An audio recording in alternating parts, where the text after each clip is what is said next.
In conclusion, now Evernote is an application that is adaptable to the way you categorize and organize your information. It's a great way of being able to organize those things that you personally think are important from day to day. Now, you can keep track of all of that information in real time on your desktop, on the web, and on your mobile device and have them all agree. Now, what isn't so obvious though is how you chronicle your information and your activity and also track that activity in Evernote. Now, because our individual online worlds are so complex, we need ways to make it easy to figure out what we've done day to day and where online we've actually done it.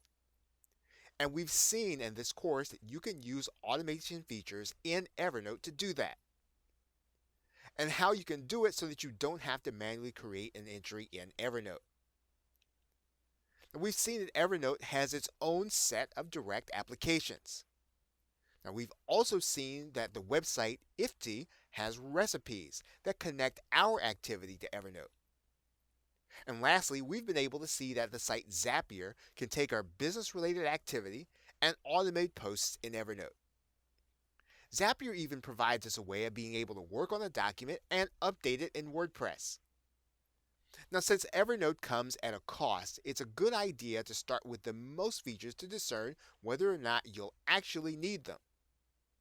Of course, you can then downgrade to the level that you operate in your life and in your business. Okay, so thank you very much for your attentiveness, and I will see you either in another video or in another course.